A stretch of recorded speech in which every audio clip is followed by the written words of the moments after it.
अरे ज़ारा, तुम हमसे फिर से कोई गुस्ताखी हो गई क्या? नहीं, तुम्हें शुक्रिया कहने आए हैं। तुमने वो फाइल देकर हमारी मदद की, उसके लिए थैंक यू। वैसे तुम्हें इस सब के बारे में पता कैसे चला?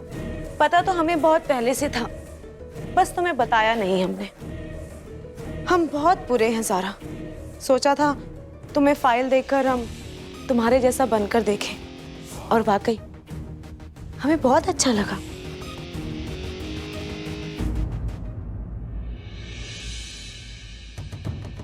हमें फाइल देकर ये मत समझने लगना कि हम तुम्हें अच्छा मानने लगे हैं।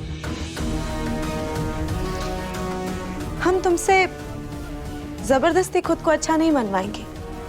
हम तो बस कोशिश कर सकते हैं ज़ारा कि तुम्हारी हमारे बारे में राय बदल सके। इसलिए हम तुम्हारी मदद करते रहेंगे। क्यों? क्योंकि हम खुदगर्ज हैं ज़ारा। हम जो ये सब कर रहे हैं हम अपने लिए कर रहे हैं। इस कमरे में कैदी की तरह रहते रहते हम तंग आ चुके हैं। और तुम्हें नहीं पता, वो मिराज पागल है, और जब तक वो पागल अरेस्ट नहीं हो जाता तब तक हम भी यहाँ महफूज नहीं हैं। और ज़ारा, हम जितनी तुम्हारी मदद करेंगे उतना हमारे लिए अच्छा है। और हमें क्या क्या बता सकती हो?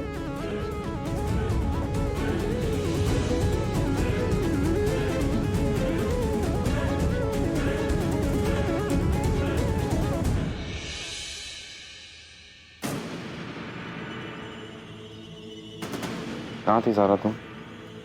कबीर, हम नीलोफर के पास गए थे उसे थैंक यू बोलने, क्योंकि उसने हमें इतने पुख्ता सबूत दिए। बिल्कुल बिल्कुल जज्बाती होना जरूरी नहीं है ज़ारा। शातिर इंसान है नीलुफर। हम अभी कशान भाई और अबू से मिलकर आ रहे हैं। पता है उन्होंने क्या कहा हमसे? कशान भाई ने हमसे ये कहा कि जब से अबू पैसे लगाने लगे ना, प्रोजेक्ट में इन्वेस्ट करने लगे, तब से अकाउंट साफ है। कोई गड़बड़ी नहीं मिली कशान भाई को। कशान भाई ने खुद ऐसा कहा? हाँ ज़ारा। तो ये तो अच्छी बात है ना? हमें समझाओ ये अच्छी बात क्यों है? कबीर, अगर कुछ गड़बड़ी नहीं है तो हमें फाइल्स के लिए परेशान होने की जरूरत नहीं है। और रही बात नीलोफर की, उसे हम संभाल लेंगे। हमें कौन संभालेगा?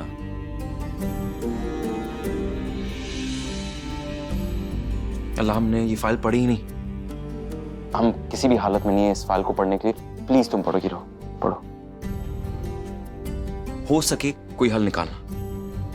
नहीं नहीं, हम ये केस नहीं पढ़ेंगे। क्यों? पिछली बार हमने एक मसला अपने हाथ में लिया था, तब तुमने हमें तलाक दे दी थी। इस बार नहीं, प्लीज तुम देखो नहीं, थोड़ा अच्छा बहुत। अच्छा। ये हमारी बात सुनो, इधर आओ, इधर आओ। तब से चीजें बदली नहीं है, बैठो हमारे बीच। तुम्हें पता है, और ये सच बात है, हमें लगने लगा है कि हम एक दूसरे को समझने लगे हैं। और हमें इस बात का यकीन भी है कि तुम ऐसा कुछ भी नहीं कर सकती जिसकी उम्मीद हमें ना हो। एक बात कहें तुमसे, आज तक हमने ये बात किसी के सामने नहीं कही है, ना तुम्हारे सामने ना किसी और के सामने। बदलना मत,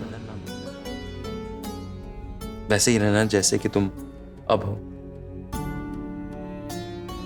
और अब तक तुमने हमारी कितनी मदद की है ज़ारा? हम जवाब देंगे बहुत ज्यादा।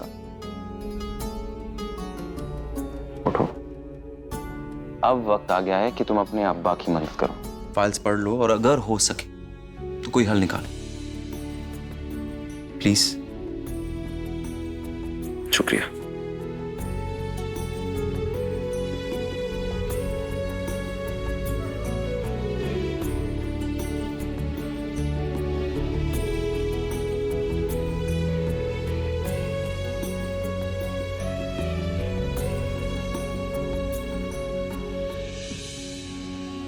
तुमने ठीक कहा कबीर। अब सचमुच में हम दोनों एक दूसरे को पहले से बेहतर समझने लग गए।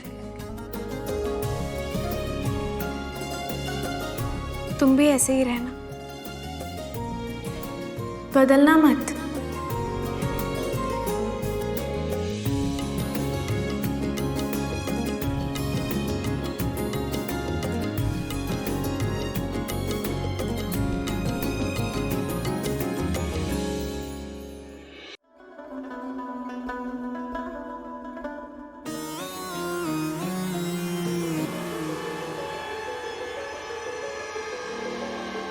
अरे जारा, तुम यहाँ हो?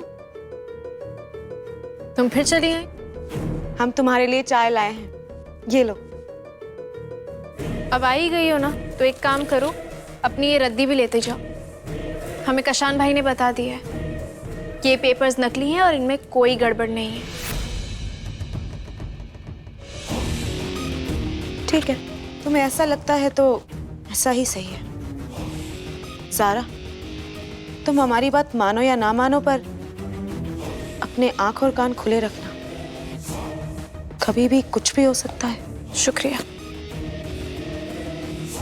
अभी हम बाहर जा रहे हैं, शाम को जब कबीर आएंगे तब उनके सामने तुमसे बात करेंगे। जब तक तुम अपने कमरे में जा सकती हो।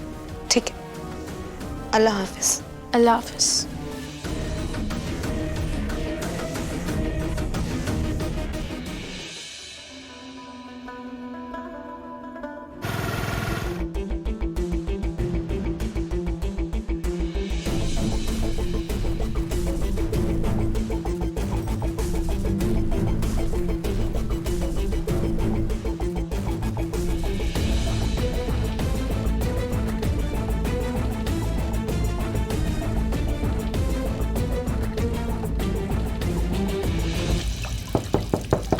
अदब देखो बेटा कौन है। अस्सलाम वालेकुम।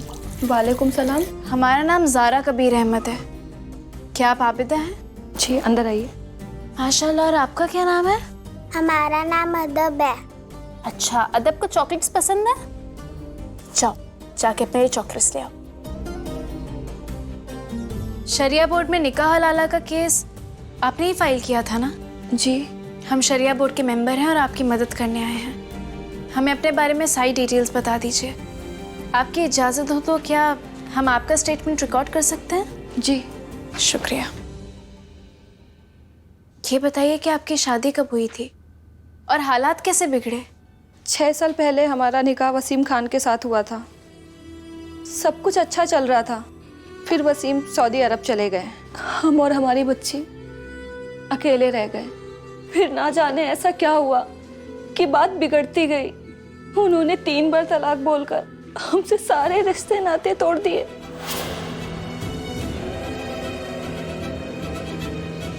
तलाक, तलाक, तलाक।